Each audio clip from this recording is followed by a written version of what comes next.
विठ्ठल विठ्ठल विठ्ठल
दास झालो हरिदासाचा बुद्धी काया मने वाचा तेथे प्रेमाचा सुकाळ टाळ मृदुंग कल्लोळ नासे दुष्ट बुद्धी सकळ समाधी हरी कीर्तनी ऐकता हरिकथा भक्ती लागे त्या भक्ता तेथे प्रेमाचा सुकाळ टाळ मधुंग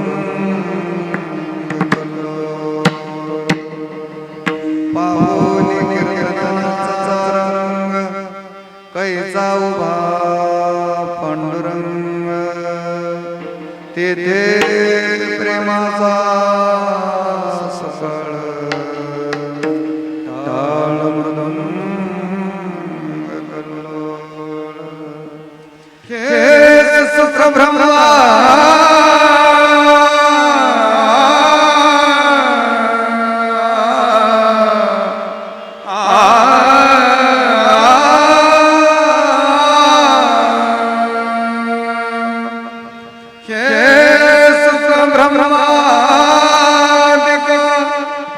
नाही नाही म्हणे तुका तेथे प्रेमाचा सुकाळ टाळ मृदुंग कल्लोळ पांडुरंगा प्रथम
माझी सद्गुरु दास तुका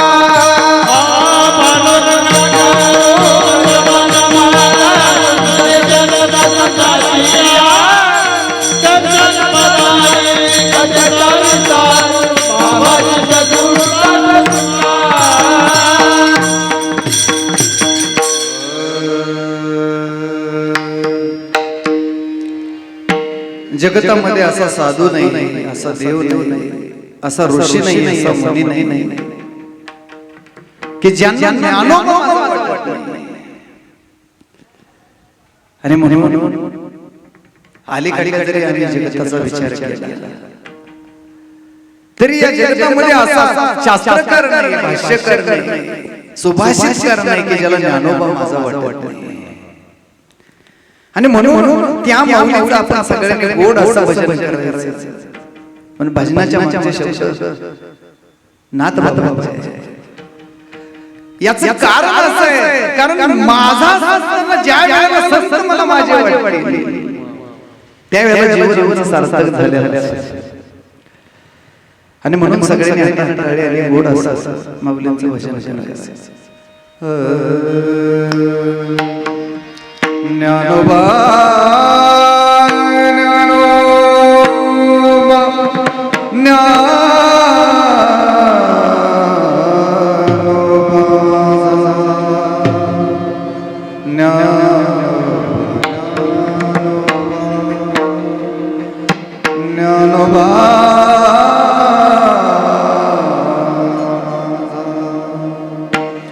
कैवल्याचा पुतळा प्रगटला भूतळा चैतन्याचा ज्ञानोबा ज्ञानोबा ज्ञानोबा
गणाधीश जो ईश सर्व गुणांचा मुळारंभ जो निर्गुणांचा नमो शारदा मूळ चत्वार वाचा गमोपंतानंद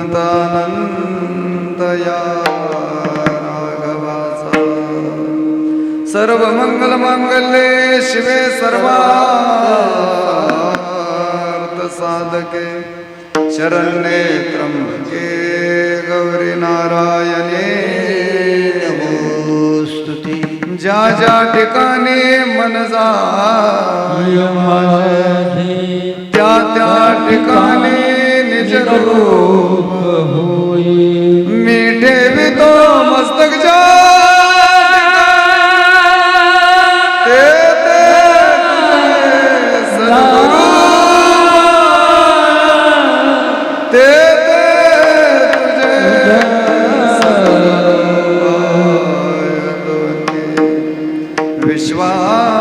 विश्वात्मक विश्वेश्वरा विश्वधारका विशंवरा विश्वसाक्ष विश्वकारा विश्वसुंदरा विश्वसुंदरा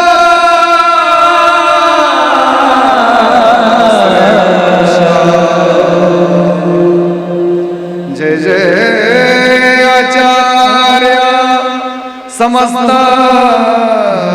सुरवर्या प्रज्ञा प्रभा सुखो विठ्ठल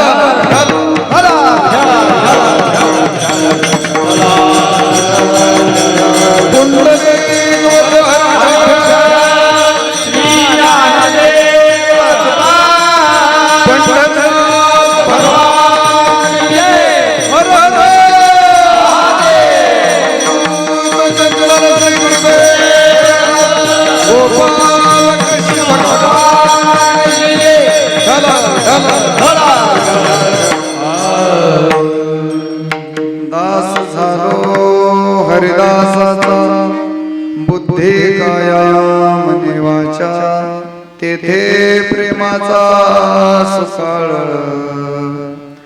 टाळ मृदुंग कल्लोळ प्राप्तस्थळी प्राप्त प्रसंगी अखंड हरिनाम सप्ताह मौजे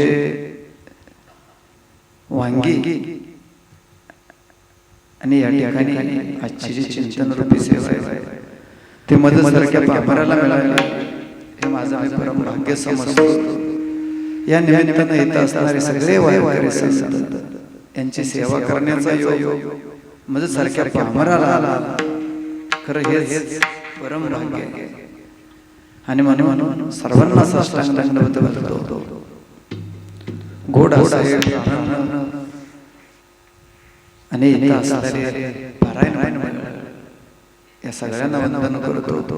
त्याचबरोबर इथे उपस्थित असणारे आदरणीय आमचे गुरुवर्य दादा यांना वंदन करतो. आदरणीय सचिन महाराज यांना वंदन करतो. गोड असा मृदुंगाचा यांना वंदन करतो.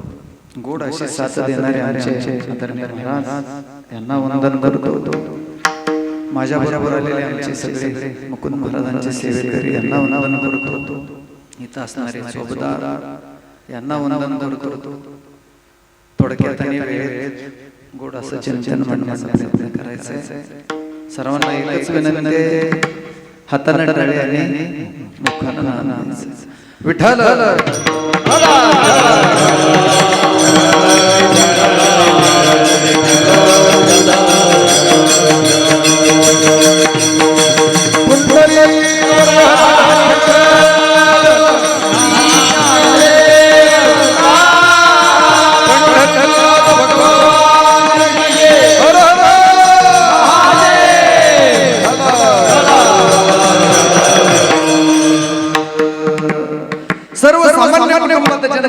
सामान्य कीर्ती वैकुंठ गाजवणारे जगद्गुरु तुकोबर आहे. आणि या भावाचा संसार दास झालो हरिदासाचा. जन्माला आल्यानंतर नेमकं काय करावं आम्ही जर विचारच केला तर या संसार सागरामध्ये किंवा संसारामध्ये आल्यानंतर आम्ही जन्माईच्या आधीपासून आमच्या आई वडील ठरवतात की संसारात आम्ही नेमकं काय करायचं. आणि मग तिथून पुढचा आमचा प्रवास त्याच दिशेने चालतो. पण मात्र विचार केला तर परमार्थामध्ये आम्ही नेमकं काय करायला पाहिजे हे ठरवता आमचं आयुष्य संपतं. आम्ही संपूर्ण जातो पण शेवटपर्यंत नक्की होत नाही की नेमकं काय करायचं. मात्र तुकोबर आम्हाला जागा करून सांगतात की महाराज म्हणतात की मी काय केलं. की दास झालो हरिदासाचा. जन्माला आल्यानंतर दास झालो, कारण जगाच्या पाठीवरती सगळ्यात मोठी सुसुप्त असेल तर ते संतांच्या चरणाजवळ आहे. आणि हे तुकोबारायांनी अनुभवलं आणि तुमच्या आमच्या पुढे म्हटलं महाराज म्हणतात दास झालो हरिदासाचा. अहो त्याचा दास होण्यामध्ये परम भाग्य आहे महाराज. लोकांना वाटतं की दास हा शब्द आला की काहीतरी वेगळं आहे काय. नाही महाराज, कारण एक घर या जगतामध्ये संत करणं कठीण आहे. किती कठीण आहे. अहो त्याहून संतांची भेट तर अति दुर्लभ आहे. जसं मोक्ष दुर्लभ आहे तसे संत भेटणे दुर्लभ आहे. आणि म्हणून भागवतामध्ये गोड वर्णन आहे. भागवतामध्ये नाथबाबा म्हणतात व्याघ्रसिंहाचे जोडे चंद्रावरती हाती पडे पडे हरी हरियांचे भेटी नाथोडे दुर्लभ भाग्य गाडे. अहो व्याघ्रसिंहाचं वाघिणीचं दूध मिळणं सोपं आहे. लोकांना वाटतं वाघिणीचं दूध तर कसं मिळवावं. एखाद्याला जर आम्ही सांगितलं की देवळाच्या वाघीण आल्या जा दूध काढायला, तर निम्म्या लोकांना लाकडं गोळा करायला पाठवावं. म्हणजे एवढं दुर्लभ आहे. पण महाराज म्हणतात तेही सुलभ आहे, वाघिणीचं दूध देखील सुलभ आहे, पण संतांची भेट दुर्लभ आहे. अहो चंद्राला माम देखील सुलभ आहे, पण संत भेट फार दुर्लभ आहे. आणि अशा संतांची तुमचं आमचं एवढं परम भाग्य आहे की अशा संतांच्या चरण स्पर्शानं पावन झालेल्या कविता आम्हाला खरं खरं अभिमान असायला पाहिजे. आमच्या अंगात रक्त सळसळायला पाहिजे. काय अभिमान असायला पाहिजे. ज्ञानेश्वर माऊलींनी सांगितलं मृत्यू लोक आणि मृत्यू लोकातले गुणगाठ आहे. काय गुणगाठ आहे तर संयोगात आहे. निर्माण केलं की विनाश. आज एखादं घर भरलं लाईटिंग सगळं घर आहे, त्याच क्षणाला त्याचा विनाश काळ चालू होतो. अहो जीव आईच्या गर्भामध्ये जन्माला आनंद वाटला, पण हळूहळू तोही मरणाच्या दिशेला जातो. इथं काहीच शिल्लक राहत नाही. मात्र या संतांचं वैशिष्ट्य अहो ज्या मातीमध्ये आम्ही जन्माला आलो आम्ही जगाला सांगायला कमी पडलो. काय कमी महाराज. तर आमची ज्ञानेश्वर माऊली 750 वर्ष झालं समाधीला बसली. 350-400 वर्षानंतर नाथांना अनुभव दिला माऊली. अजान वृक्षाचे मुळे कंठाचे लागले उन्हाळे निस्तरी काढले ऐसे स्वप्न होता लोकांकराशे नंदी माझा रे खटद्वार. अहो अजान वृक्षाच्या मुळीचं निमित्त आहे. कारण ज्या माऊलीचं सामर्थ्य असं आहे की रेडेच्या मुखातून वेद बोलवावा, जड भिन्न चालवावी, निर्जीव भिन्न चालवावी, जे विज्ञानाला कालीही शिक्षण उद्याही शिक्षण ते माझ्या ज्ञानोबा माऊलींनी करून दाखवलं महाराज. त्यांना अजान वृक्षाची मुळी बाजूला सारायला वेळ लागला नसता, पण जगताला हा माऊलीने अनुभव आमच्या पुढे जगताच्या पुढे मांडला. काय मांडला. नाथांच्या स्वप्नात जाऊन दृष्टांत दिला. नाथांनी बारीक गोळा केले, दिंडी केली आणि माऊलीचं भजन करत पांडुरंगाचं भजन करत करत करत सगळी आळंदीला आली, सिद्ध टेकावर आली. त्याही वेळेला माऊली कळाले नाही. 400 वर्ष माऊली कळाली का नाही. आजही आम्हाला कळाले नाही. हे दुर्दैव आहे या भारत देशाचं. काय दुर्दैव आहे महाराज. नाथबाबाने बघितलं सगळीकडे पालापाचोळा पडलेला आहे. नाथांनी सगळे वारकरी गोळा झाले, सगळा स्वच्छ परिसर केला. आणि मग जशी माऊलीने खुणगाठ सांगितली त्या पद्धतीनं नाथांनी नंदीच्या खालून दरवाजा एकदाच उघडला 400 वर्षानंतर. आणि आत गेल्यानंतर समोर पाहिलं दिव्य तेज पूजमनाचा पुतळा परब्रह्म निधान डुलत असे. अहो त्यांच्या देहातून तेज वाटलं. असं परब्रह्म नाथबाबा म्हणतात माऊलींना बघितलं आणि साष्टांग दंडवत घातला महाराज. ही भारत भूमीचं वैशिष्ट्य आहे. सावो जोपर्यंत सूर्यचंद्र आहे कुठपर्यंत.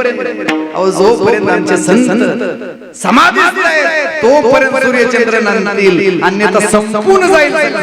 विठ्ठल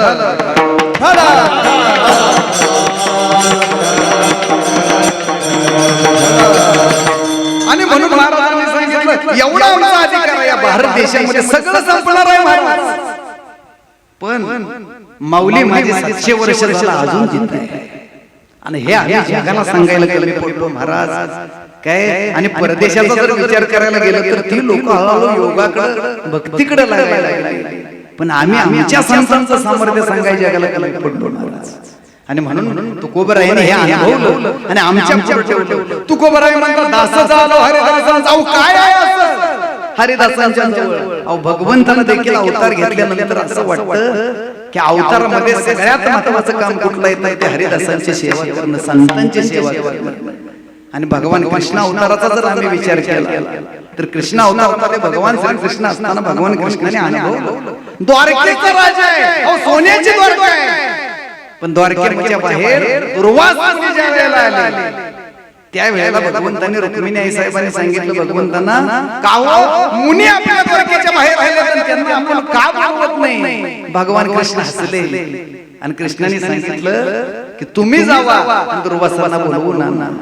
रुक्मिणी आई साहेब गेल्या पाद्यपूजा करू द्या म्हणल्या आणि एक वेळा द्वारकेमध्ये आपल्या चरणाची धूळ लागली. दुर्वास मुनीने रुक्मिणी आई साहेबांच्याकडे बघितले नाही. रुक्मिणी आई साहेबांनी देवांना निरोप धाडला. देव निघाले कुणाच्या भेटीला, दुर्वास मुनीच्या भेटीला निघाले. अहो जगाचा बाप आहे, कुणाच्या भेटीला निघालाय, साधूच्या भेटीला निघालाय. पायाच्या खडवा बाजूला काढल्या, अहो ज्याची द्वारका सोन्याचे, अहो जगाचा बाप आहे, अनंत ब्रह्मांडाचा मालक आहे. तो साधूच्या भेटीला जात असताना पायातल्या वाहना बाजूला काढल्या. महाराजांना अनवानी पायाने त्याच्या भेटीला निघाले. गेले दुर्वासांना वंदन केलं आणि सांगितलं महाराज आता तुम्ही आमच्या द्वारकेमध्ये चालावं, कारण जर साधूच्या चरणाची धूळ माझ्या द्वारकेला नाही लागली तर ते सोनं काही कामाचं नाही. एवढा अधिकार माझ्या साधूचा आहे, माझ्या संतांचा आहे महाराज, आणि तू आम्हाला करायला पाहिजे. बर दुर्वास मुनी यायला तयार झाले. काय लिहिलंय बघा.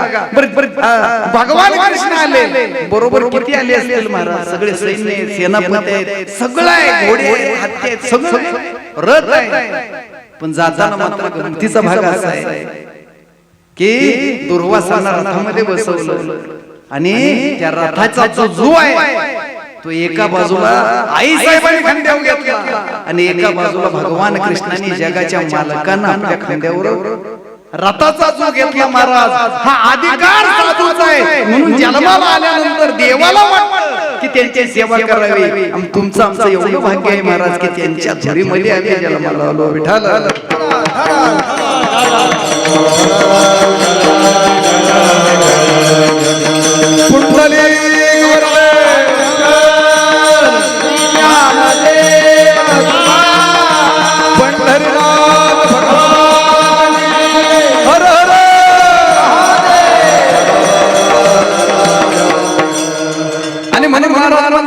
काय हरिदासांचं दास्यत्व करावं, संतांचं दास व्हावं जन्माला आल्यानंतर. का दास्यत्व करावं महाराज? अधिकार आहे.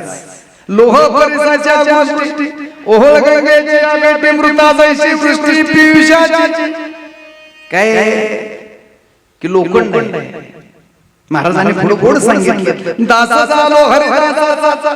बर दास्यत्व करावं मोकळं नाही, बुद्धी काया मने वाचा या चार गोष्टी अत्यंत महत्त्वपूर्ण आहेत. जसं जेवायला बसल्यानंतर घास खायचा आहे, पाची बोटं एकत्र केल्याशिवाय घास खाता येत नाही. अहो तुमचा आमचा देह पंचमहाभूताने निर्माण झाला, ते पंचमहाभूत एकत्र आल्याशिवाय हे शरीरच निर्माण झालं नाही. तसं आम्हाला दास्यत्व करायचंय तर बुद्धी काया मने वाचा चारही गोष्टी एकत्र आल्याशिवाय तुम्ही दास होऊ शकत नाही. आणि म्हणून तुकोबरायांनी अंडरलाईन करून सांगितलं तुम्हाला दास्यत्व करायचंय ना तर जसं पाची बोटं एकाचे अगदी त्याच पद्धतीनं आम्हाला बुद्धी काया मन आणि वाचा हे एकत्र आल्याशिवाय आम्ही खऱ्या अर्थानं त्यांचं दास्य होऊ शकत नाही. कारण बहुतांशी समाजामध्ये आम्हाला काय वाटतं की दास्यत्व करताना लोकांच्या बुद्धीतलं भरपूर असतं. अहो आई वडिलांची सेवा लोकांच्या बुद्धीत जी असते पण प्रत्यक्षात कमी आहे महाराज. ऐकायला बरोबर बाची सेवा आईची सेवा करायला काय बोवा देखील सांगणारा करतो नाही शंका येतात. काय बोलायला बरोबर आहे म्हणजे बुद्धीची सेवा आहे पण प्रत्यक्षात नाही, कायम नाही. वाचन हरिनाम आहे पण मनात हरी आहे नाही याची गॅरंटी नाही. आणि म्हणून तुकोबरायांनी सांगितलं जसं अन्न तुम्हाला 5 बोटांनी एकत्र केल्याशिवाय खाता येत नाही ना तसं बुद्धी काया मनेन वाचा हे सगळ्यांचे एकजीव केल्याशिवाय हरीचे दास नवे तुम्ही दास होऊ शकत नाही. विठ्ठल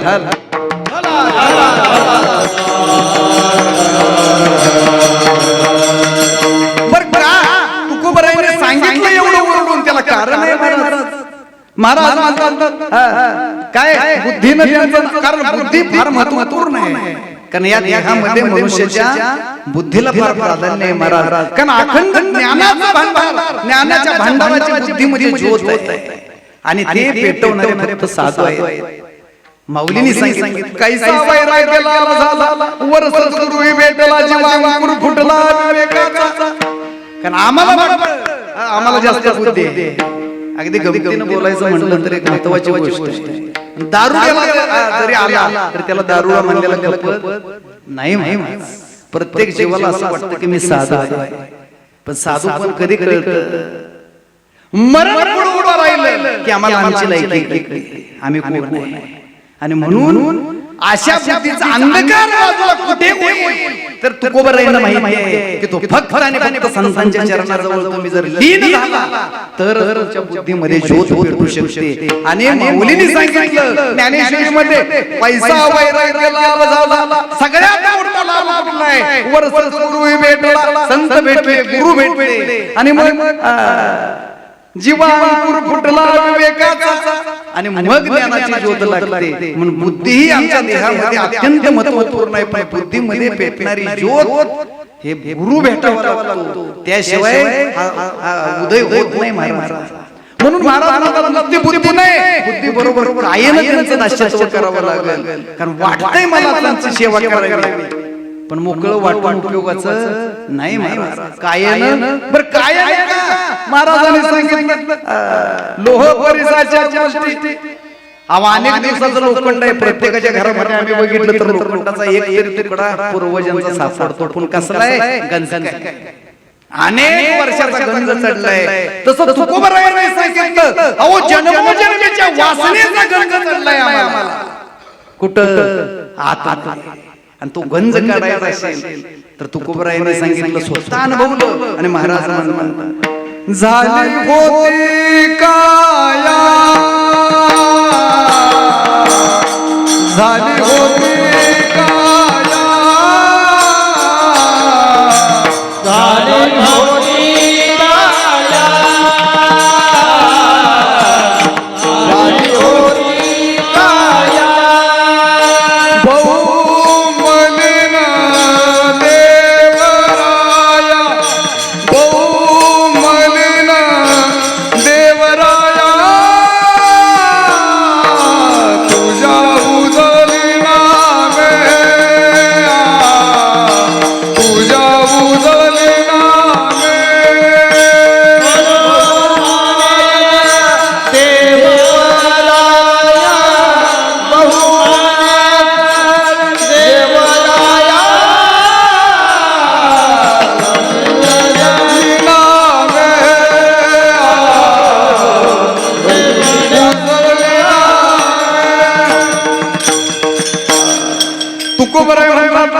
झाली होती काया बहुमली अहो जन्मोजन्मीच्या वासनेपर्यंत आहे तो गंज आहे.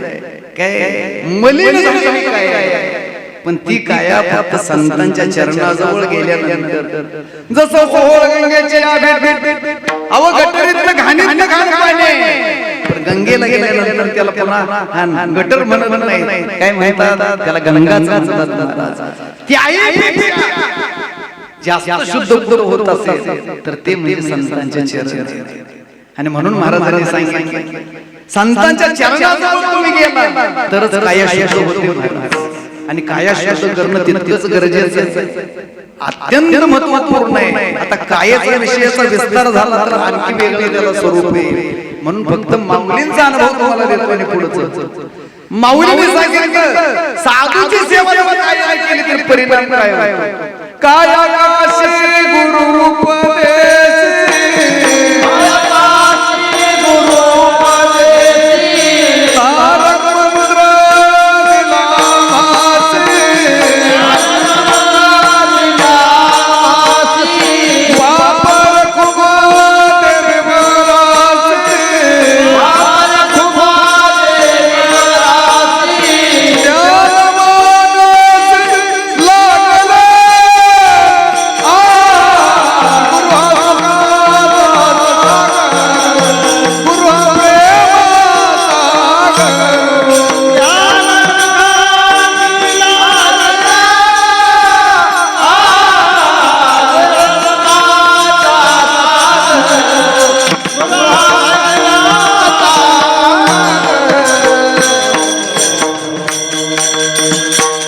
माऊलीने स्वतःचा अनुभव सांगितला काय अहो तुम्हाला काशीला जायची गरज नाही.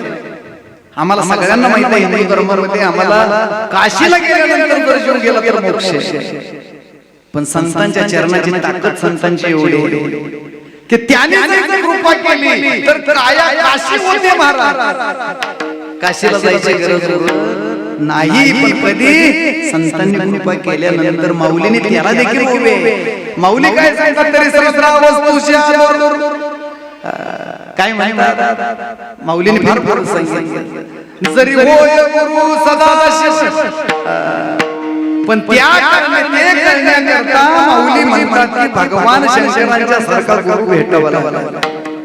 गुरुचा अधिकार संतांचा अधिकार करते तेही माऊलीने सांगितलं. एका पारड्यामध्ये भगवान शंकरांना बसवलं आणि एका पारड्यामध्ये गुरुला बसवलं तर गुरुचं पारड जड. हा अधिकार गुरूंचा आहे संतांचा आहे. आणि हे कळल्यानंतर मगच्या लक्षात येईल माऊलींचा अनुभव कसा आहे. माऊली म्हणतात अहो अशा संतांची सेवा या कायला शुद्ध करायची असेल तर अखंड हृदयाने देवालयामध्ये त्यांच्या चरणाचं पूजन करता आलं पाहिजे. आणि म्हणून माऊलींनी सांगितलं हे ज्या वेळेला करेल की संतांचे पूजन कुठं करावं कसं करावं. माऊलींच्या सारखा जर आम्ही अनुभव घ्यायचा असेल तर त्या पद्धतीनं जसं माऊलींनी सांगितलं तसं जगण्याचा प्रयत्न केला तर जीवनामध्ये एक वेगळा आनंद मिळून जातो. विठ्ठल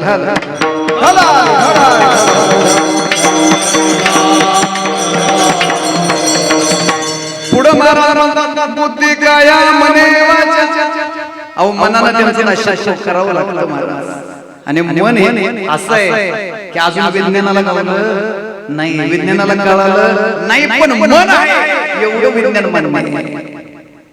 मन असं आहे महाराज की बघता बघता फसवतं कळत नाही सापडत नाही. आम्हाला वाटतं की आम्ही परमार्थ करतोय.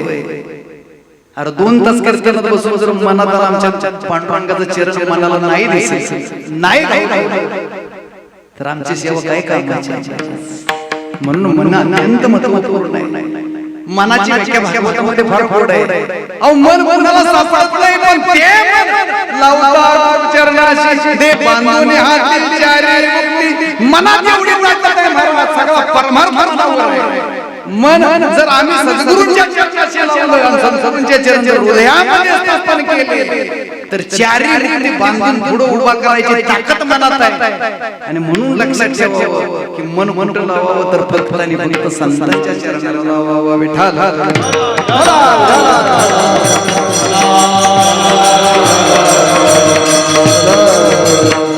आणि म्हणून महाराजांनी सांगितलं बुद्धी काया मने वाचा.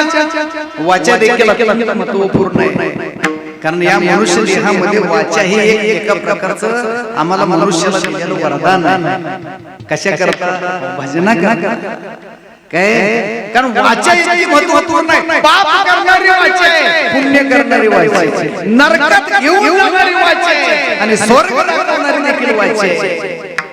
बर पाप कसं आहे जसं वारं घाणीला स्पर्श केला तरी ते शुद्ध आहे आणि सुगंधाला स्पर्श केला तरी ते शुद्धच आहे. तसे वाचा अशी कोणत्याही दवाखान्यात आम्हाला नेलं तुम्ही काय काय डॉक्टरला विचारलं डॉक्टर सांगू शकत नाही. कारण वाचा सगळं करते पण शेवटी म्हणते मी कशातच वाचा काय करते काही पण शेवटी जिभेवर काही राहणार नाही. हे वाचेचं वैशिष्ट्य आहे. पण वाचेची दुसरी बाजू अत्यंत गोड आहे आणि ती म्हणजे वदे वाग्देवी तुका विठ्ठली गौरवी. अहो ज्या वाचेचे जे शब्द बाहेर खरं बघायला गेलं तर सरस्वती साक्षात सरस्वती मातेचं वसतिस्थान म्हणजे वाचे. म्हणून आम्ही प्रत्येक बोलणारे शब्द परब्रह्मापर्यंत घेऊन जाण्याची ताकद कुठं असेल तर वाचेमध्ये आहे महाराज. पूर्वी लोक म्हणायचे साधना भरपूर केली की वाचन बाहेर पडतं काय त्याला वाचस्पती म्हणतात. ते खरं ठरतं महाराज. कधी त्या करता अखंड आम्हाला ती वाचा शुद्ध करावी लागते. ती शुद्ध झाल्यानंतर मग कळतं की साक्षात सरस्वती माता या वाचेवर विराजमान झाली आहे. म्हणून वाचेचा उपयोग आम्हाला योग्य प्रकारे करता आला पाहिजे. आणि म्हणून उभराईने सांगितलं की दास्यत्व करायचं आहे ना, बुद्धी काया मने वाचा, या सगळ्याचा मेळ घातला तुम्ही दास व्हाल. म्हणून अभंगाचा दुसरं चरण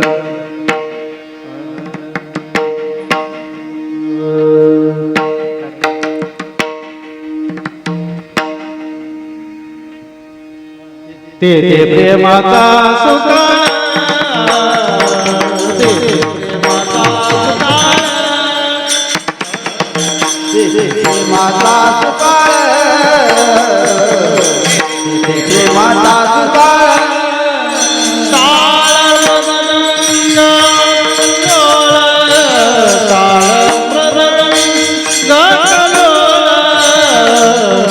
ते प्रेमाचा सुकाळ. ते प्रेमाचा सुकाळ,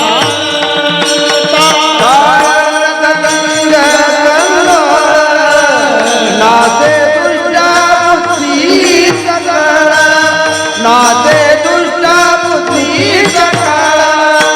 समाधी हरिकीर्तन, समाधी हरिकीर्तन. ते प्रेमाचा सुकाळ, ते प्रेमाचा कंदर, ते प्रेमाचा सुकाळ. काळाचा संग कंदोल, नाचे दृष्टी बुद्धी सकळ. समाधी हरी कीर्तन, ते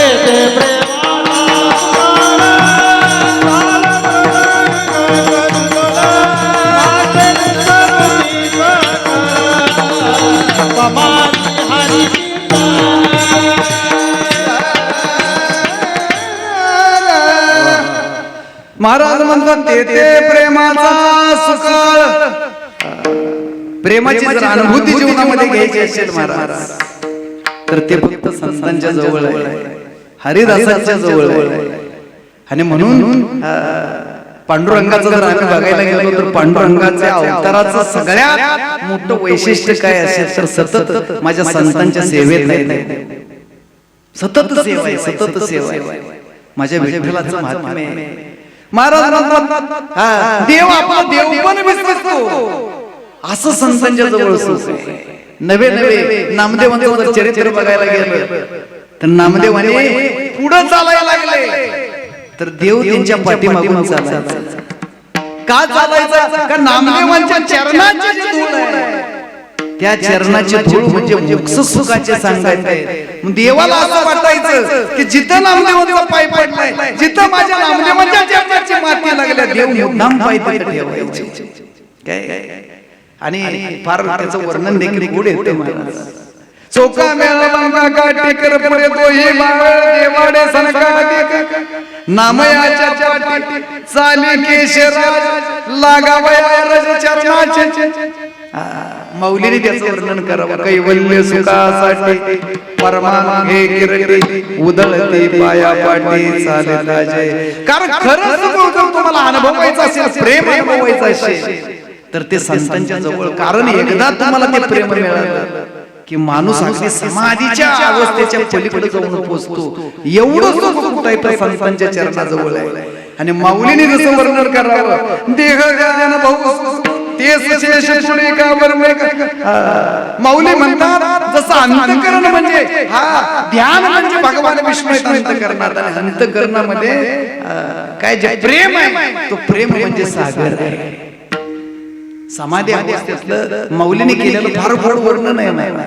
माऊली म्हणतात भगवंताचं ध्यान म्हणजे भगवान शेषांची शेष आहे, आणि माझा गुरु म्हणजे नारायण आहे.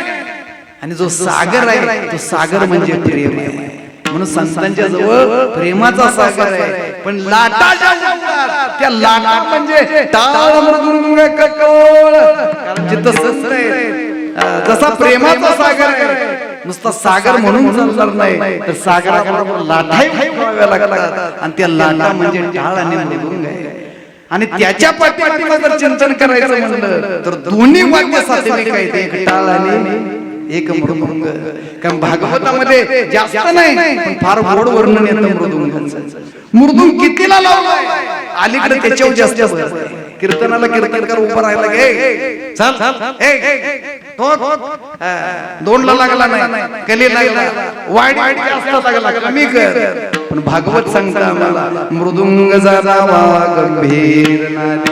मृदुंग जाणावा पण त्या मृदुंगातून गंभीर नाद यावा. कारण भगवंतच आमचा गंभीर स्वरूप आहे. ध्यान हे गंभीर आहे महाराज. सागर हा गंभीर आहे. आणि म्हणून लक्षात ठेवायचं संतांच्या चरणाजवळ गेल्याशिवाय ते कळत नाही महाराज.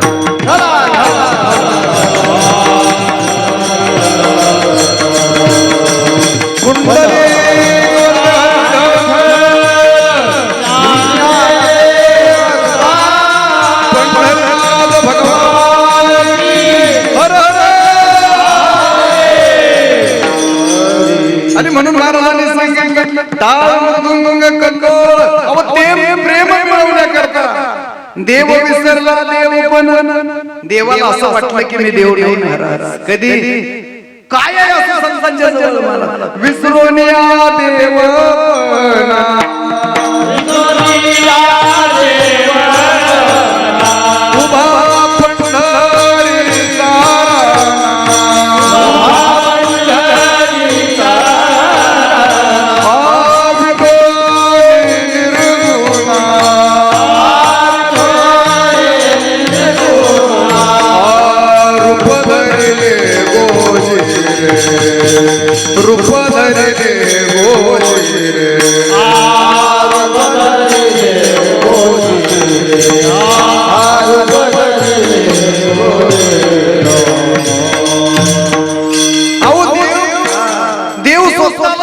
असं वाटलंच नाही. विसरून या देव पण देवाला मी देव असं कधीच वाटलं नाही. आणि तो विसरला देव का? कारण संतांच्या प्रेमामध्ये तो वेडा झालाय. वेडा झाला वेडा झाला वेडा झाला वेडा झाला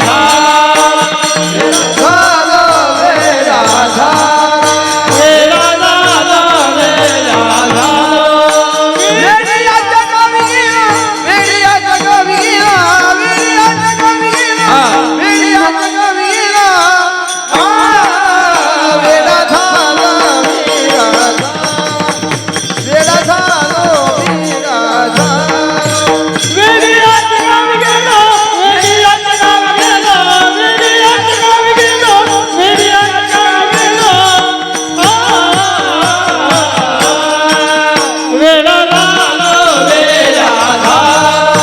वेडा झाला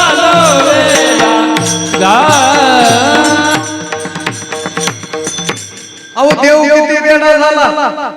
अहो जो कुणाला सापडला नाही तो मात्र संतांना सापडला. सापडायची गरज नाही. अहो संतांच्या मागे पुढे पुढे आहेत.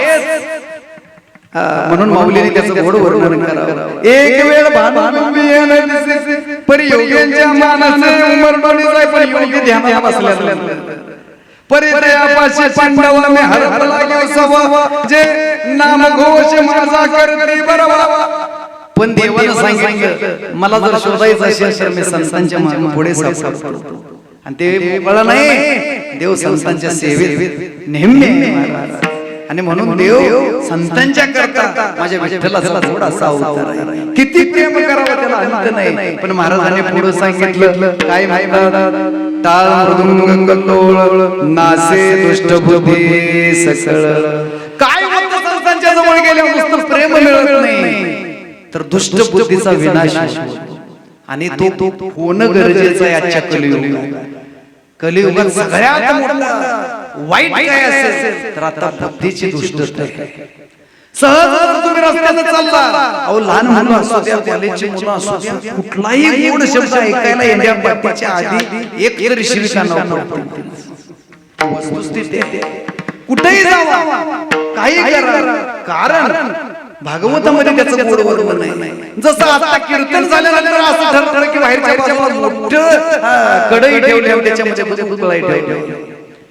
नाथ बाबा सांग प्रचंड दुधाचे भांडे माझी थेंब एकमेकांची पडे पडे ते दही दूध नाथ जोडे करी खवाडे दुधाचे नाथ बाबा सांगतात जर दुधाचा मोठा प्रसाद उकळायचा चुकून त्याच्यात जर मिठाचा कडा पडला तर ते दूध कामाचं राहत नाही त्याचं दही लागत नाही तुपी होत नाही करे खवाडे ते नासून जातं ओतून टाकावं लागतं त्या दुधाचा उपयोग नाही तसं सगळं चांगलं आहे सगळं चांगलं आहे पण एक जरी वाईट विचार मनामध्ये आला महाराज एक तरी आमचं आयुष्य बाद व्हायला जास्त वेळ लागत नाही महाराज आणि म्हणून लक्षात ठेवायचं आयुष्यभर कित्येक उदाहरणं आहेत परमार्थामध्ये आयुष्यभर सगळं चांगलं आहे पण एक वाईट विचार माणसाचा विनाश करायला जास्त कारणीभूत ठरतो महाराज आणि म्हणून त्याचा नाश करायचा असेल तर फक्त संतांच्या जवळ चला तुम्हाला असं वाटेल की काय होतंय नाही महाराज शास्त्र सांगतं त्याला काय सांगतं काय कपट करतात मरे मेरे भगे गेले शशीर इंद्राला असं वाटलं मी देवाचा देव आहे कुणाला वाटलं इंद्राला वाटलं आणि इंद्रानं चूक केली काय केली अहिल्याला त्रास दिला वाईट नजर टाकली अहिल्यावर परिणाम असा झाला की इंद्राच्या अंगाला भग पडली सगळ्या अंगातून त्वचा धारा व्हायला लागल्या महाराज कुणी जवळ करेना याला वाटतं मी देव आहे पण एक सामान्य जीव सुद्धा ज्याला जवळ करेना पशु पक्षी देखील जवळ येणार एवढं शरीर वास मारायला लागलं कोण आहे देवांचा देव इंद्र निघून गेला आणि एकांतात एका डोंगरावर जाऊन बसला हजारो वर्ष तपश्चर्या करायला लागली कशामुळं एक आणि हजारो वर्ष तपश्चर्या केल्यानंतर मग भगवान शंकर प्रसन्न झाले भगवान शंकराने कमंडलूतलं पाणी घेतलं आणि इंद्राच्या अंगावर टाकलं तेव्हा इंद्र शुद्ध झाला नुसता शुद्ध नाही झाला तर जे पाणी टाकलं तिथून इंद्रायणी नदीचा माझ्या उगम झाला महाराज आणि म्हणून लक्षात ठेवायचं की एक कपट केलं कपट करता हिरण्यकाश खंड विखंड नेला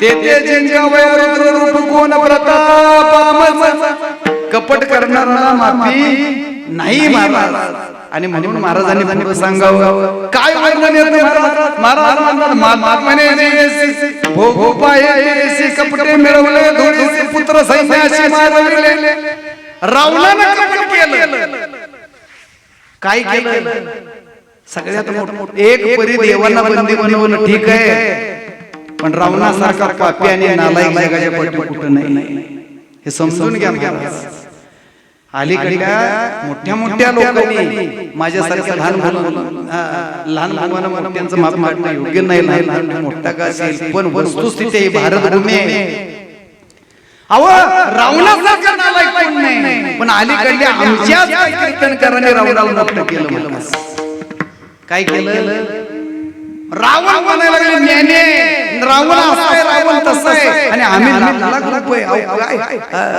देऊन असे कीर्तनकार बोलवले महाराज टीका करतोय असं नाही वस्तुस्थिती काय म्हणताय अहो झाड फार सुंदर फळ फार सुंदर आहे झाड फार देत नाही डोंगरावर सगळे पशु पक्षी फुलले माणसाने बघितलं की वाटतंय जाऊन फळ तोडावं अहो पण फळ विषारी खाल्लं तर मर असा रावणाची जात आहे का रामायणामध्ये स्पष्ट आलं महाराज माता म्हणे अहो सीतामाईकडे भिक्षा मागायला गेला आणि म्हणला मान काय भिक्षा वाढ माई रामायण सांगतं माता म्हणे जे आई म्हणतो आणि भोग भोगण्याची इच्छा करणारा रावणासारखा पापी तिने नाही पण काही लोकांनी त्याला मोठा केला महाराज म्हणून वेळेस थांबलं पाहिजे लक्षात ठेवा रामायणामध्ये स्पष्ट वर्णन येतं काय येतं अहो माता म्हणे आई म्हणतोस लाज वाटत नाही तुला भोग भोगण्याची इच्छा तू करतोस म्हणून तिन्ही लोकांमध्ये रावणासारखा ज्ञानी नाही रावणासारखा पापी कुणी नाही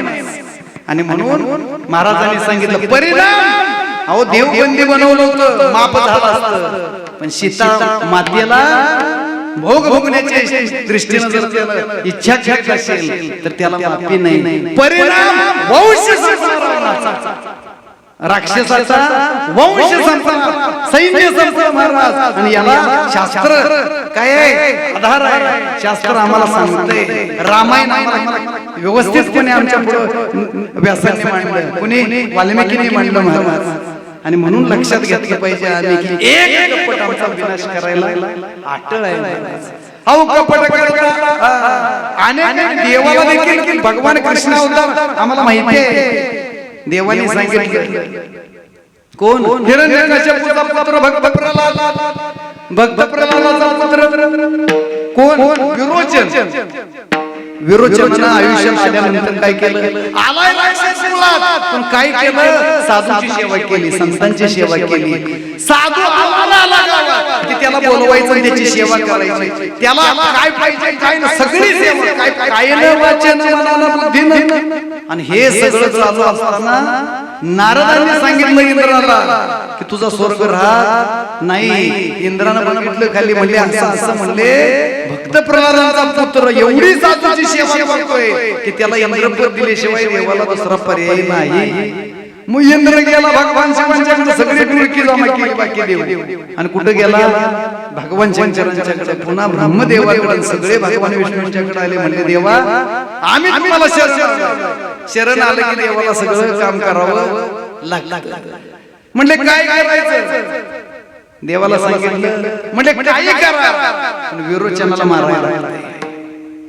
देवाला लगेच एक क्षणभर देखील विचार केला नाही. देवाने डोळं झाकून सांगितलं बाबा विरोचन काय तुम्हाला माहिती आहे का, फक्त संतांच्या साधूची सेवा करतो आयुष्य, आणि त्याला जर मारायचं असेल तर परिणाम तुम्हालाही भोगावा लागेल, तुमच्या बरोबर मला पण भोगावा लागेल.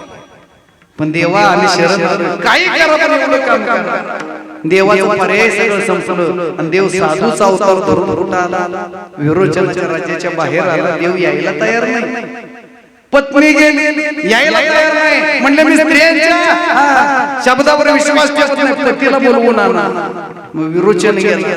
म्हणले महाराज एकदा आमच्या राज्यात चला, तुमच्या चरणाची आम्हाला पूजा करू द्या. तुम्ही म्हणाल की आम्ही यायला तयार आहे.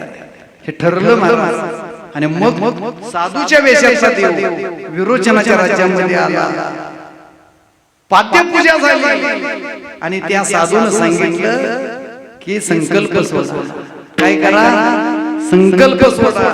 संकल्प सोडा म्हणजे मागा काय पाहिजे, विरोचनानं सांगितलं. म्हणजे तुमचा जीव पाहिजे, प्राण पाहिजे. इकडं पाणी सोडलं, दुसऱ्या क्षणाला विरोचनाचा प्राण गेला. आम्ही जेवणाचा संकल्प सोडताना आमचं कसं कसं होतंय सांगायची गरज नाही. काय दिला, प्राण दिला. आणि त्या वेळेला ज्या क्षणाला विरोचनाने प्राण त्याग केला, त्या क्षणाला विरोचनाच्या पत्नीच्या पोटामध्ये गर्भ वाढत होता. आणि तो गर्भ दुसरा तिसरा नाही महाराज, ज्याचं नाव बळी राजाचं नाव आहे, तो बळी आईच्या गर्भामध्ये वाढत होता. पुढे परिणाम असा झाला की त्याला एवढा धर्म केला, एवढं धर्माचं राज्य केलं की स्वर्गामध्ये देखील सत्ता झाली. तिन्ही लोकांवरती जो राज्य करू लागला महाराज, त्या बळीला मारायसाठी भगवंताला वामनाचा अवतार घ्यावा लागला. आणि देवाला बळीला म्हणले दान दे.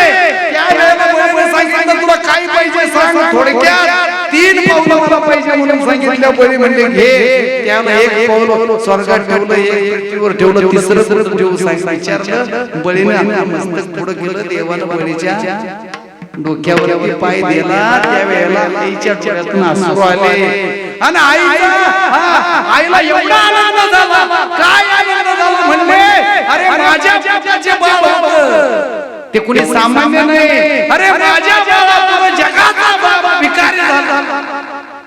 काय ताकद आहे, काय बळीराजाची ताकद आहे. अरे बरी जरी बळी पाताळात गेला पण भिकारी देव झाला.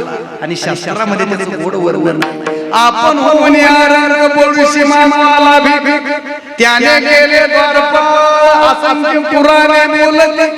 सगळ्या पुराणामध्ये वर्णन आहे की देव रंग झाला, भिकारी झाला आणि बळीच्या दारात गेला. आईला अभिमान वाटला. अरे जे आई बापानं आयुष्यभर साधूची सेवा केली त्याच्या पोटाला असा पत्र येतो महाराज की साक्षात देवाला देखील काय करावं लागतं, भिकारी व्हावं लागतं. हा इतिहास आहे महाराज. आणि म्हणून कपट जरी देवाने केलं तरी फळ भोगावं लागतं महाराज. म्हणून महाराज म्हणतात काय, नासे दुष्ट बुद्धी सकळ समाधी हरी हरी कीर्तनी. म्हणून अभंगाचं तिसरं चरण. ऐकता हरी कथा, ऐकता हरी कथा,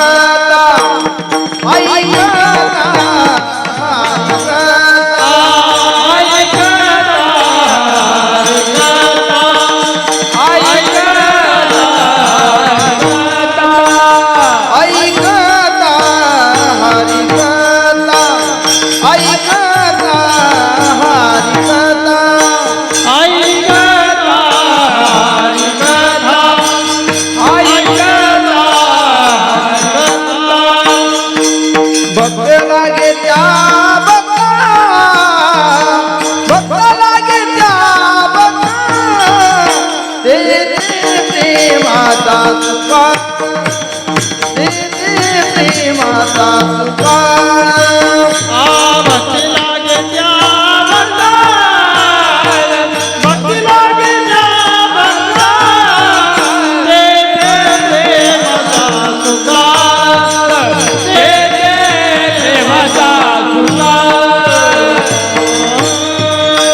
महाराज ऐकता हरी कथा, भक्ती लागे त्या.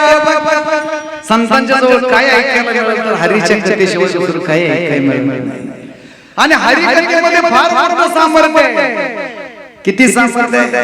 मृदुवायाने हरी कथा, मुकुटमणी सकळ करता. सगळ्या तीर्थांमध्ये सर्वश्रेष्ठ तीर्थ, प्रत्येकाचं वर्णन माऊलीने वेगळ्या पद्धतीने केलं. पण हरी कथा ही मुकुटमणी सकळ करता. सगळ्या तीर्थांमध्ये मुकुटमणी, जसं सगळ्या संतांच्या मध्ये पुंडलिक आहे मुकुटमणी. अवघेची संता एक वेळा भेटी, पुंडलिका दृष्टी देखलिया. एका पुंडलिकाचं दर्शन घेतली सगळ्या संतांच्या दर्शनाचा आहे. तसं हरिकथेचं सामर्थ्य आहे. हरिकथा श्रवण केली की सगळ्या तीर्थाचं फळ तुम्हाला प्राप्त होतं. आणि म्हणून रामकथेचे नवाळी, शेषवंदे पाताळी, शिववंदे सप्रेम मेळे कथा भूतली जगदवंद्य. कथेमध्ये फार मोठं सामर्थ्य आहे महाराज. कीर्तनामध्ये तर हरिकथा असलीच पाहिजे. काय कारण शास्त्राचा आम्ही जर आधार घ्यायचा झालं तर हरिकथेमध्ये फार मोठं सामर्थ्य आहे. किती सामर्थ्य आहे. अहो शेषवंदे पाताळी, शेषेच्या डोक्यावर आम्ही लहानपणापासून ऐकतोय की अखंड पृथ्वीचा भार आहे. कुठं आहे, कशाचा भार आहे, बोला ना. पृथ्वीचा भार आहे. पण तरी देखील शेषानं तो सहन केलाय, सोसलाय, हलका केलाय. कशामुळे, फक्त राम शेष श्रवण. काय काय राम कथा. भगवान शंकरांच्याकडे जर आम्ही बघायला गेलो तर भगवान शंकर देखील कैलासामध्ये बसले तरी राम कथेचं अखंड चिंतन करतात महाराज. हे कथेचं सामर्थ्य आहे. आणि मग जर शेष राम कथेचं श्रवण करून अखंड पृथ्वीला डोक्यावर घेऊ शकतो तर प्रत्येक तुमचा आमचा जर विचार केला तर प्रत्येकाच्या डोक्यावर संसाराचा भार, ओझ आहे, कर्ज आहे महाराज. प्रत्येकाच्या डोक्यावर भार आहे. तो भार आम्हाला पेलत नाही महाराज. म्हणून बऱ्याच वेळेला बीपी वाढला, शुगर वाढली, अमक झालं, तमक झालं. पण शास्त्राचा जर आधार आम्ही जगलो तर जर आम्ही देखील रामाचं हरिकथेचं चिंतन करायला गेलो तर आमच्या डोक्यावरचा भार का हलका होणार नाही महाराज, सहज हलका होईल. आणि म्हणून लक्षात ठेवायचं आहे की आम्ही जीवनामध्ये जगत असताना हरिकथा आम्हाला श्रवण करता आलीच पाहिजे. आणि म्हणून थोडीशी हरिकथा आपण घ्यायची आणि चिंतन संपवायचं. विठ्ठल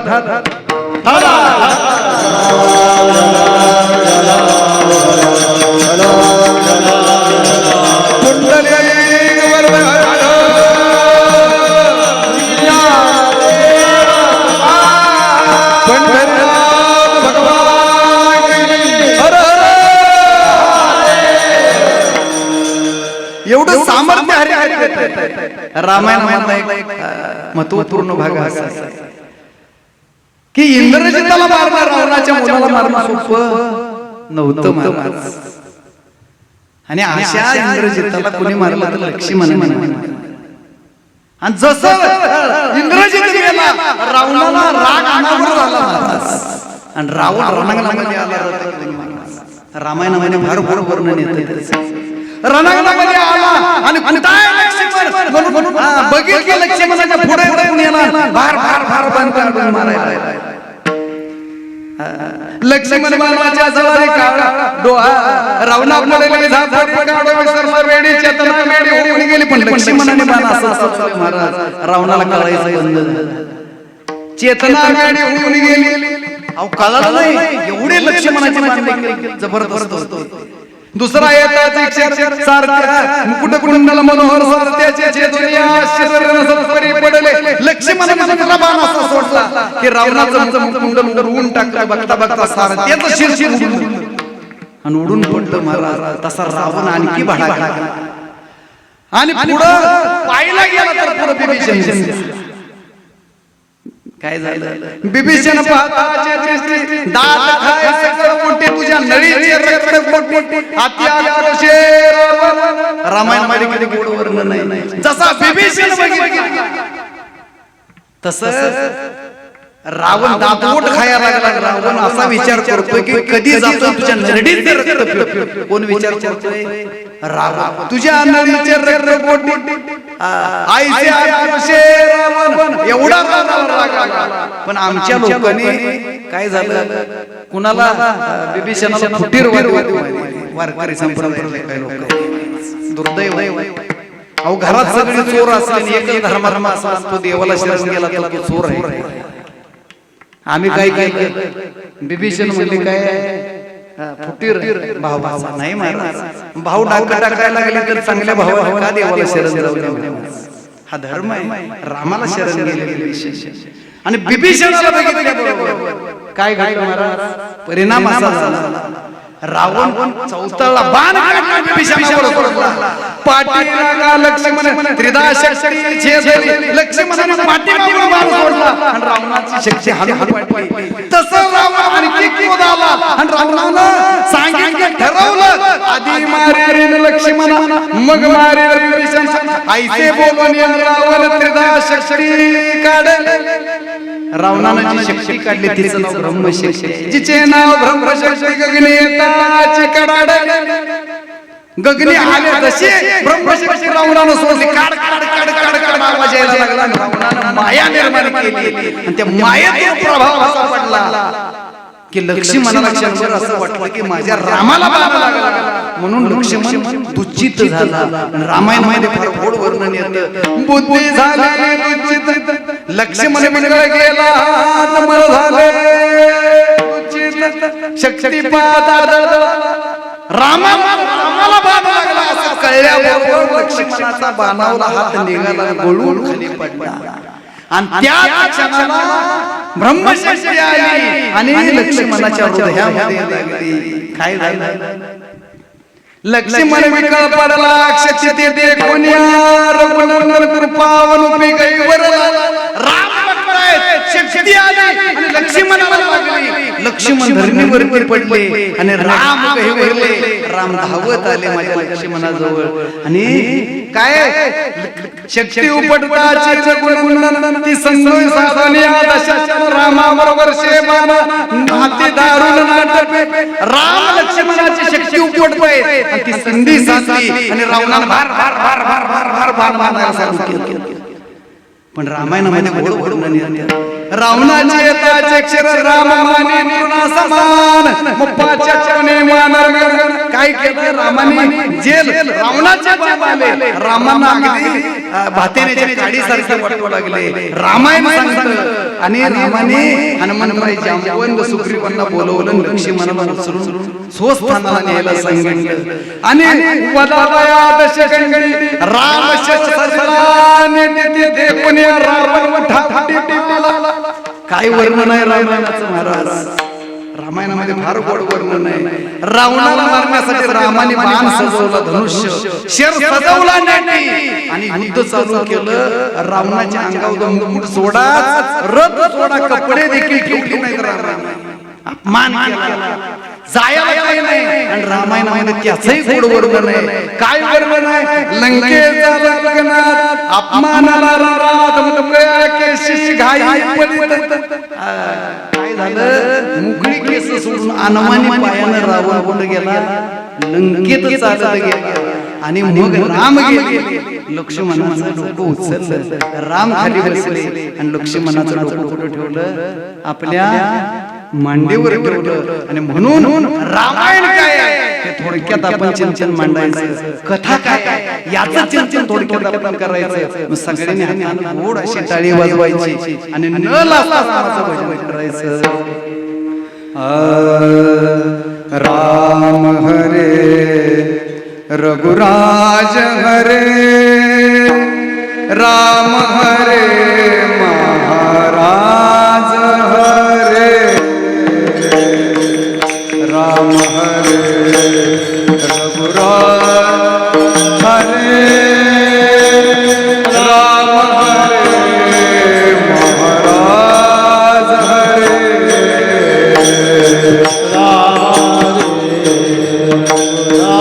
सर्वांनी बोलायचं.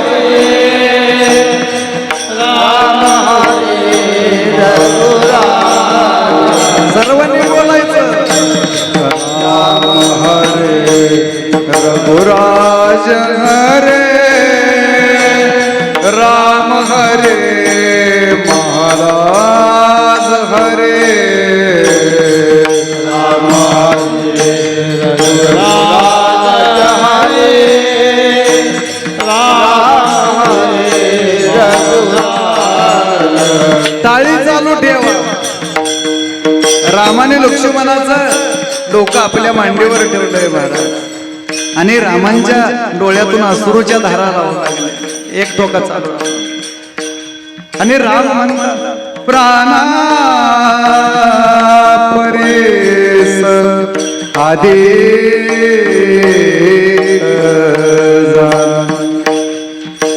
सखा बंधू लक्ष्मण मज एकरा सांडोने कोण्या स्थाना असेल.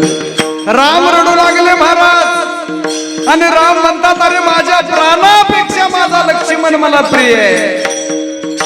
अरे मी नुसतं वनामध्ये निघालो तर जो 14 वर्ष माझ्या बरोबर वनात आला तोही अनवानी पायानं आला. अरे अन्नाचा एक घास कधी खाल्ला नाही माझ्या लक्ष्मणानं.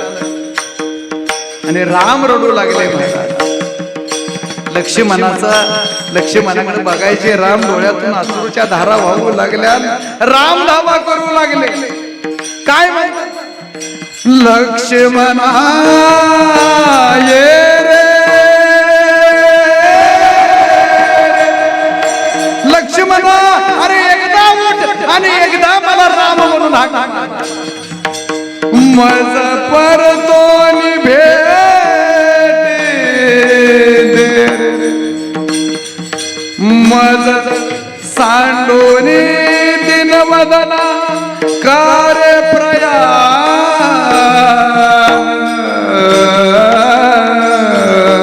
मांडल. अरे मला एकट्याला सोडून लक्ष्मणा तू कुठे गेलास? म्हणून राम धावा करू लागले. राम रडू लागले. लक्ष्मणा धाव धाव रे लक्ष्मणा,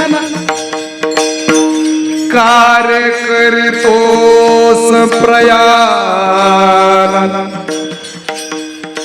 मजवर रुसलासी कार्य का युद्ध करून भागलास. राम म्हणतात अरे 14 वर्ष तू माझ्या बरोबर वनात आला म्हणून रुसलास का उठत नाहीस लक्ष्मणा? एकदा उठ. का युद्ध करून थांबलास भागलास म्हणून तू झोपलायस? म्हणून राम लक्ष्मणाचा धावा करू लागले महाराज. आणि शेवटी रामाने शपथ घातली लक्ष्मणाला, तुझ भेन नगे लक्ष्मणा, अरे तुझ्याशिवाय मी अन्नाचा एक कण देखील खाणार नाही. तुझवीन नगे जीव अन्न सोडाच पण पाण्याचा एक थेंब देखील मी घेणार नाही लक्ष्मण न करे अयोध्या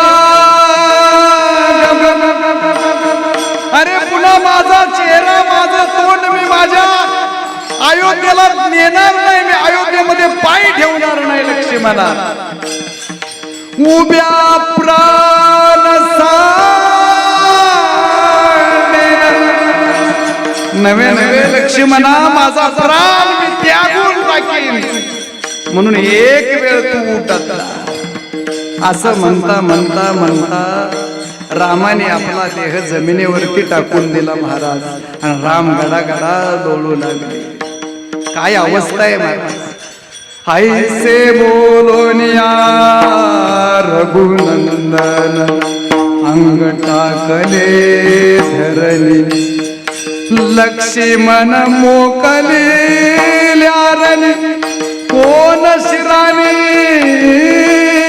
जिन्याची राम म्हणतात आता जोगून काय करावं म्हणून राम गाडा गाडा लोळू लागले महाराज आणि सगळी वानर सेना रामांच्या भोवतीनं जमा झाली जवळ हनुमंतराय आहे सुग्रीव आहे जामवंत आहे अंगद आहे सगळी वानर गोळा झाली महाराज आणि सगळ्यांचे डोळे पाणावले अहो राम रडू लागले सगळी रडू लागली महाराज काय प्रसंग आहे गोड आणि सगळ्यांनी त्यावेळेला कुठं बघावं तर माझ्या हनुमंतरायांच्याकडे बघितलं का कारण ज्या वेळेला प्रसंग निर्माण झाला संकट पडता दुर्गमे वाच वाचवले आम्हाची आम्हा सकळा तुझी स्वामी सगळी वानर म्हणू लागले हनुमंतराय ज्या ज्या वेळेला संकट आलं त्या त्या वेळेला तुम्ही आम्हाला वाचवलं काय करायचं सांगा रामायण काय आहे का रामायण हे हनुमंतरायांना सुग्रीव सांगू लागला न देखताची लक्ष्मण राम तात्काळ सांडी प्राण लक्ष्मण जर नाही दिसला तर राम तात्काळ प्राण देईल पण रामानं प्राण दिला तर सुग्रीव म्हणतात की त्यांच्या पाठोपाठ सुग्रीव एका क्षणात प्राणाचा त्याग केला हे रामायण आहे महाराज न देखताची लक्ष्मण राम तात्काळ सांडील प्राण त्या सवेची सुग्रीव जाण देईल प्राण तात्काळ विचारच करणार नाही बिभीषण पुढे आले बिभीषण रडायला लागले बिभीषण म्हणतात अरे रामा पाठोपाठ जर सुग्रीव गेला तर मी देखील माझ्या प्राणाचा त्याग करून टाकीन राम सुग्रीवा पाठी बिभीषण न राहे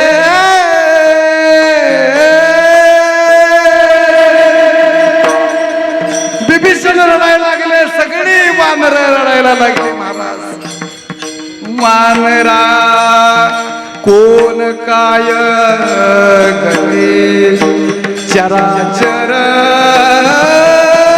आकांत अहो सगळी वानर रडायला लागली महाराज आणि सगळ्यांच्या मुखामध्ये फक्त रामाचं रूप आहे रामाचं प्रेम आहे आणि म्हणून हातानं सगळ्यांनी टाळे वाजवत रामाचं ध्यान आहे राम हरे रघुराज हरे राम हरे महाराज हरे राम हरे रघुराज हरे राम हरे रघुराज राम हरे रघुराज हरे राम हरे महाराज हरे राम हरे रघुराज हरे राम हरे रघुराज राम हरे रघुराज हरे राम हरे महाराज हरे राम हरे रघुराज हरे राम हरे महाराज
असा सगळा प्रसंग झाला.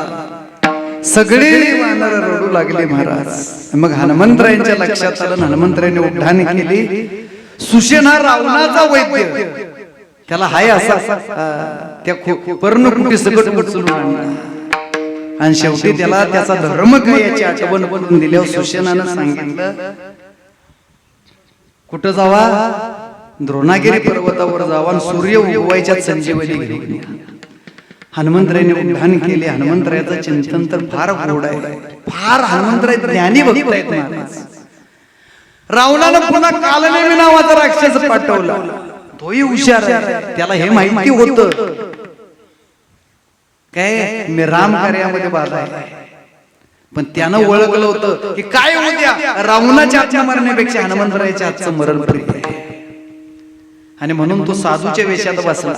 हनुमंतरायांच्याकडे कसं मरण आलं बसला. रामायण सांगायला लागला. हनुमंतरायाने सांगितलं थांब मी स्नान करून आलो. स्नान करायला गेले, मगर आली. मगरीचा स्पर्श झाला, त्या अप्सरेचा उद्धार झाला. तिनं सांगितलं जाता जाता तुम्ही मला मुक्ती दिल्या. तिची कथा खार गोड आहे.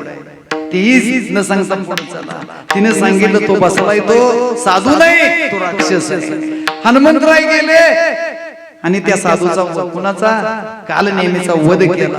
तिथनं पुढे गेले द्रोणागिरी पर्वतावर हनुमंतरायांची परीक्षा केली.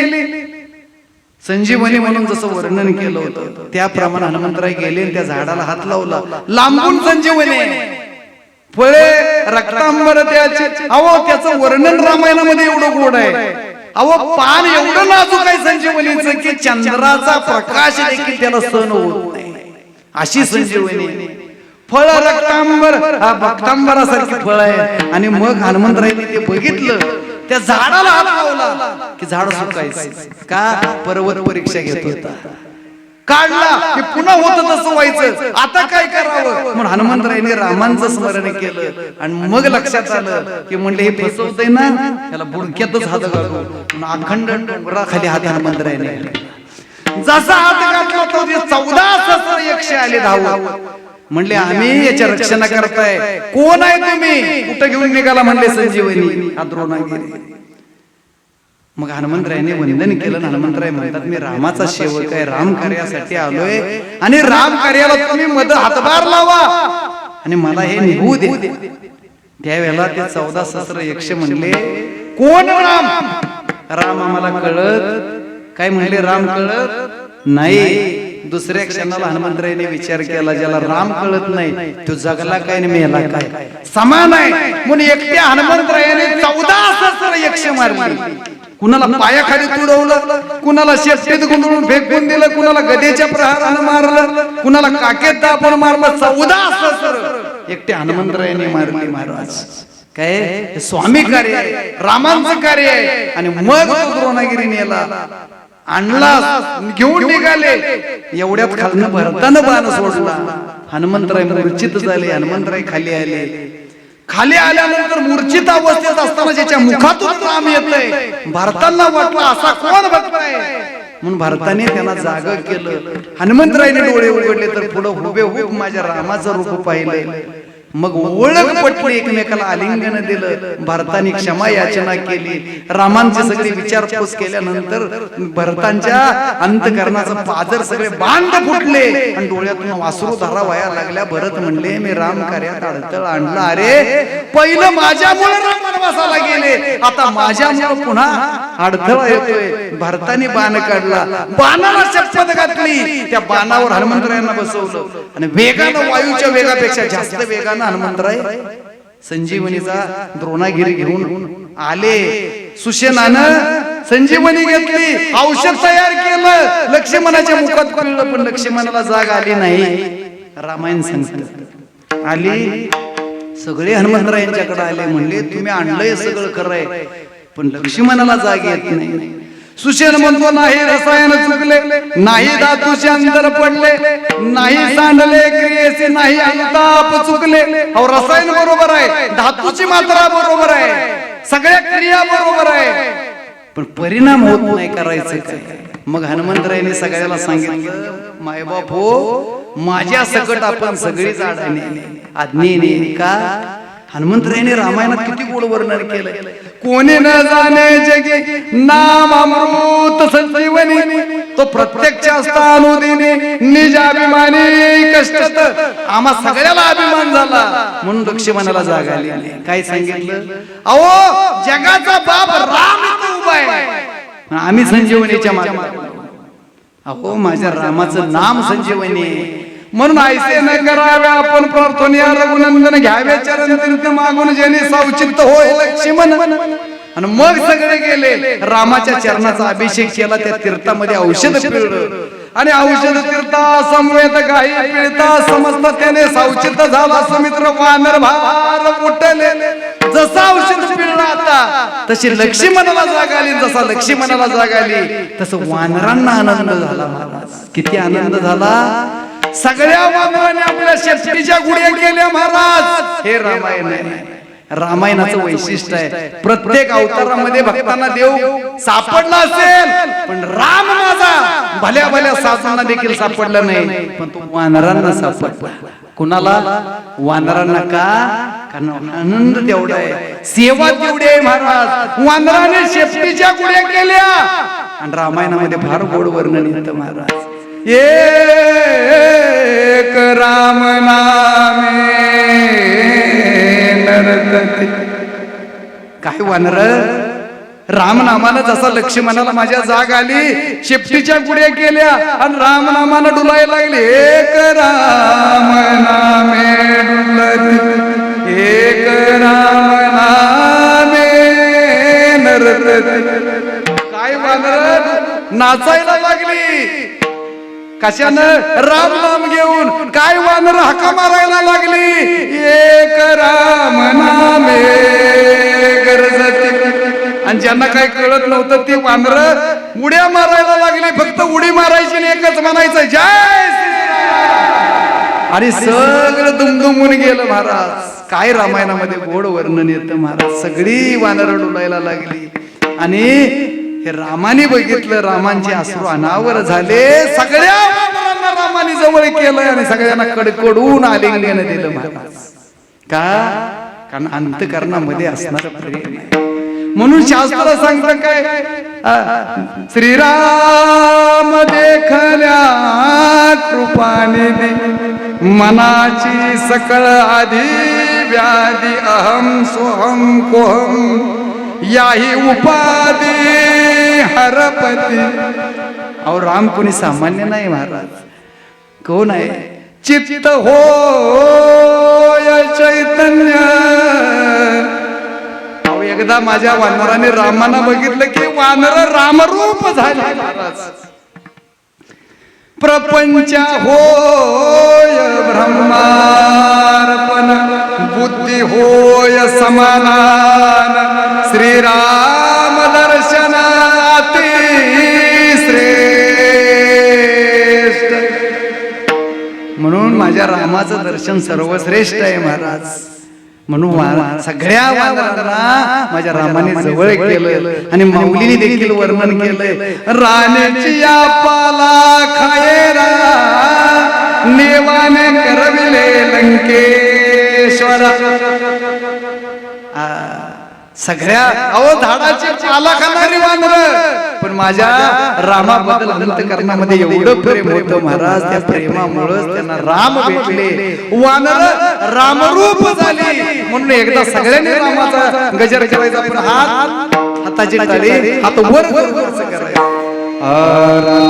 हरे रघुराज हरे राम हरे महाराज हरे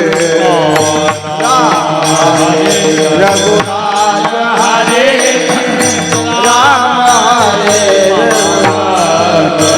सर्वांनी बोला राम हरे रघुराज हरे राम हरे महाराज हरे रघुराज हरे राम हरे महाराज राम हरे रघुराज हरे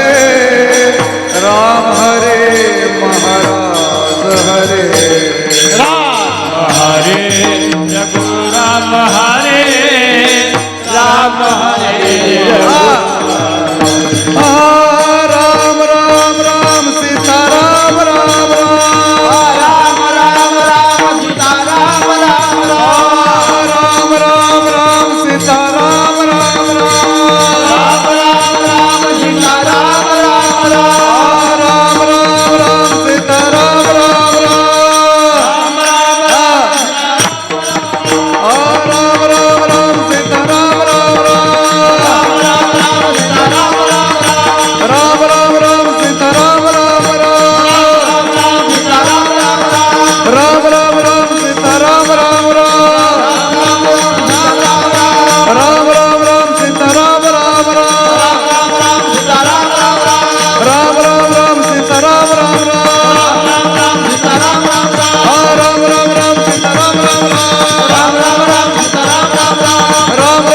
सीता राम राम राम राम सीता राम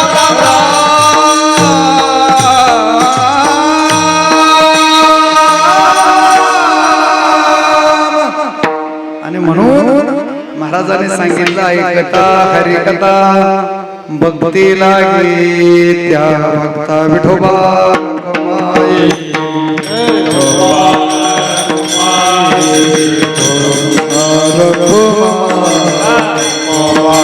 रघुमाई विठोबा रघुमाई विठोबा रघुमाई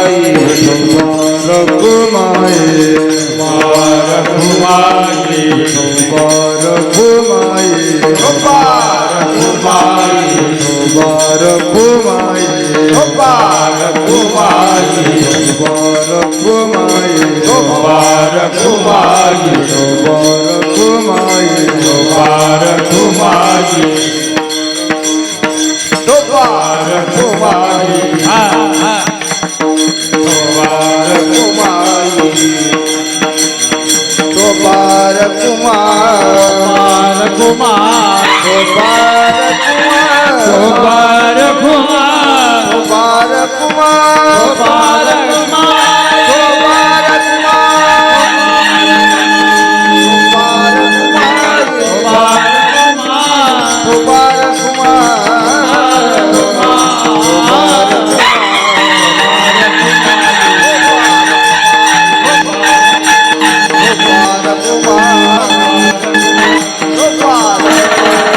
पुढे महाराज म्हणतात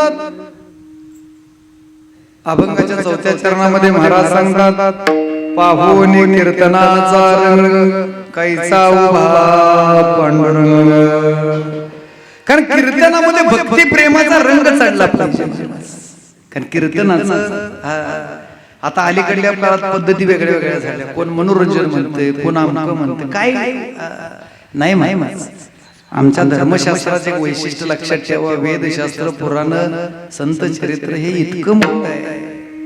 साक्षात ब्रह्मदेवाने सांगितलं एका जन्मामध्ये त्यातलं काही अंश सुद्धा तुम्हाला कळणार नाही. इतक्या ज्ञानानं परिपूर्ण असलेले आमचा देश आहे, आमची माती आहे महाराज. आणि मग एवढा मोठा विषय असताना आम्ही सोडून नाही त्याच्या पाठीमागे धावणं बरोबर नाही.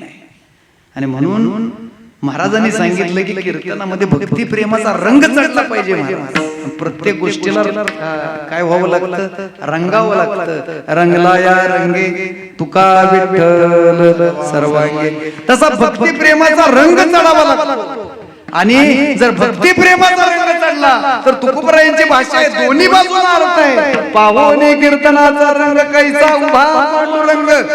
जर भक्ती प्रेमाचा रंग चढला तर जो विठेवर उभा आहे त्याला पांडुरंग कसं म्हणावं, वेगळा अर्थ सांगितलाय. का?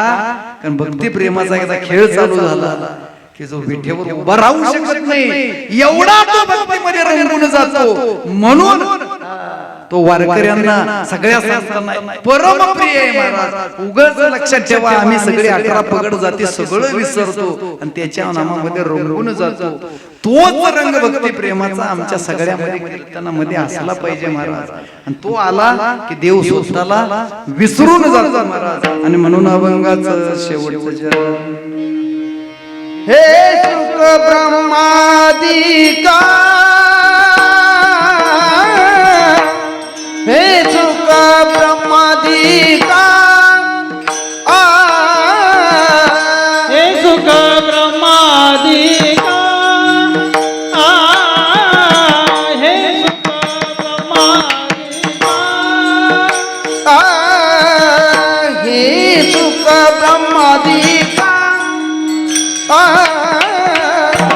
हे सुख ब्रह्मादिका हे सुख ब्रह्मादिका हे सुख ब्रह्मादिका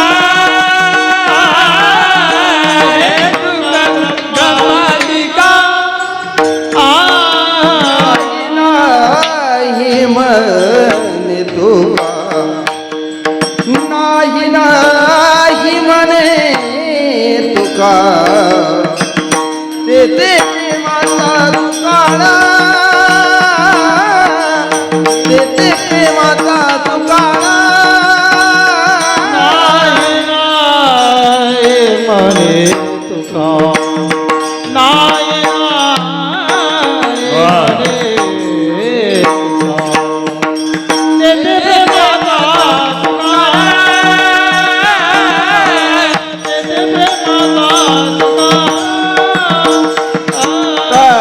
मृदंग कंगोल नाचे दुष्ट बुद्धी सकळ समाधी हरि किरीट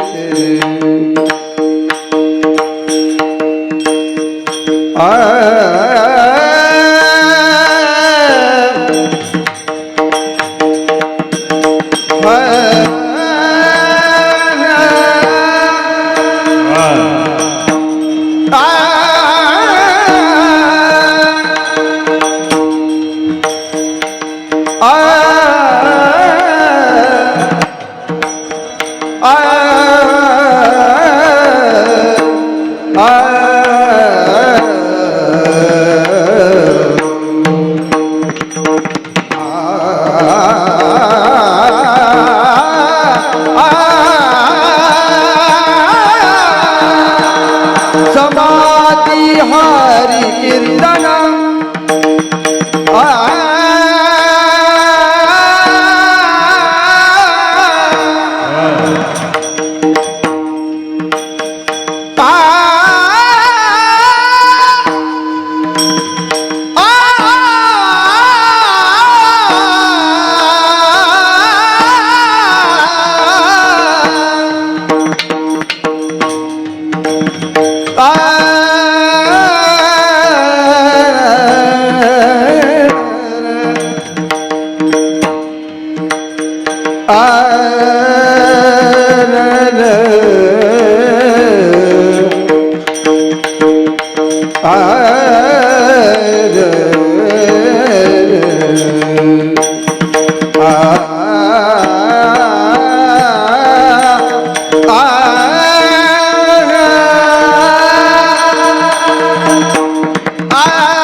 समाधी हरि कीर्तन ताळ मृदंग कल्लोल नाचे दृष्ट बुद्धी सकळ समाधी हरी कीर्तनी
पहिला राग टोळी, त्याच्यानंतर भैरवी.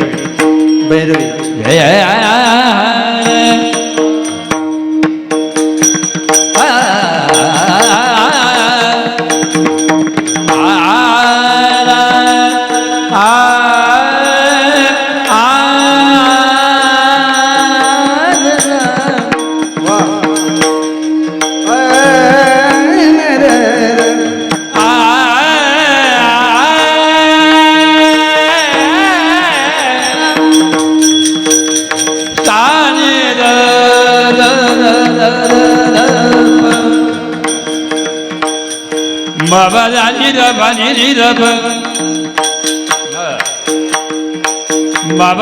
बाबा जानी बाबा बाबा मगा मगा रे गे सारे सारे रे गा मा दा दा नि नि ता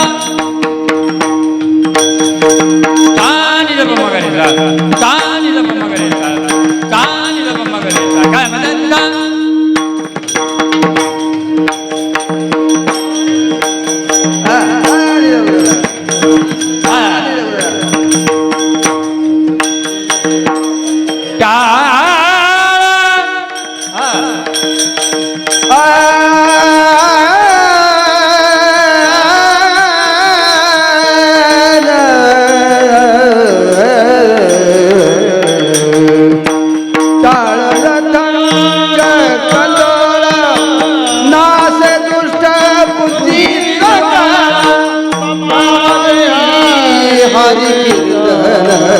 समाधी हरी कीर्तन देते माता तुकाळा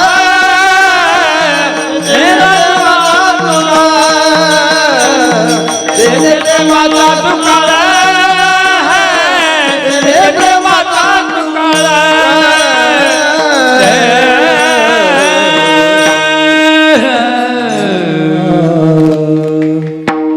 आणि म्हणून महाराज काय सांगतात महाराज की जीवनाचं सारे एवढंच आहे. हे सुख ब्रह्मादिक,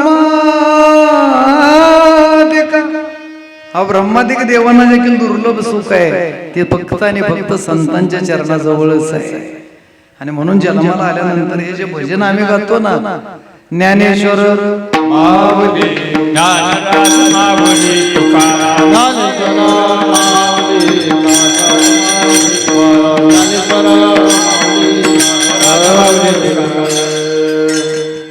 प्रल्हाद बाबा बोडवे कीर्तन झालं की रोज पांडुरंगाचं दर्शन करायला जायचे. आणि रावळातलं भजनाचा आवाज रातच्या 12 आणि 1 ला कुठं येतोय.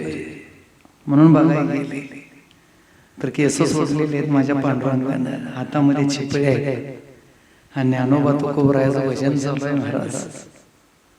म्हणजे देव देखील ज्यांच्या नावानं वेडा झालाय. आणि म्हणून लक्षात ठेवा, वेड लागलं पाहिजे तर ती भक्ती आहे, बिना वेडाची भक्ती नाही. कारण हा रंग एकदा चढला की पुन्हा उतरत नाही.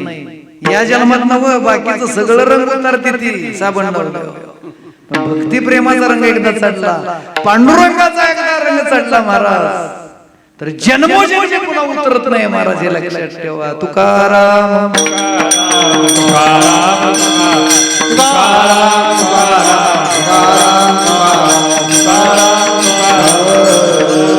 आणि म्हणून महाराजांनी सांगितलं हे सुख ब्रह्मादिक नाही नाही म्हणे तुका. हे जे प्रेम आहे ते इतरांना दुर्लभ आहे आणि ते आत्ताच आहे, याच मनुष्य देहात आहे. आणि आम्ही भाग्यवान एवढ्या करताय की त्याच संतांच्या जोडीमध्ये आलोय. म्हणून नुसता मोकळा कोरडा अभिमान उपयोगाचा नाही, तर काया बुद्धी मने वाचा या सगळ्यांना आम्हाला त्यांचं दास्य करावं लागेल महाराज. कारण त्याच्या इतकं दुसरं भाग्य कुठलंही नाही आमचं. विठ्ठल हो हो केलेली चंचन रूपी सेवा सद्गुरु श्री मुकुंद महाराजांचा कृपा आशीर्वाद आहे. त्यांच्या चरणावर मनोकर आहे तुकोबरा यांच्या पांडुरंगाच्या दत्तात्रयांच्या चरणावर अर्पण करतो. गोड अशी सगळ्यांनी साथ दिली, सगळ्यांना साष्टांग दंडवत घालतो. विशेषतः एवढं वय झालं तरी आजही इतक्या लांब लांबचे प्रवास करून दादा सेवा देतात, त्यांना प्रणाम करतो. इथं असणारे सगळे आमचे गोड वारकरी संत यांना वंदन. विठ्ठल जय विठ्ठल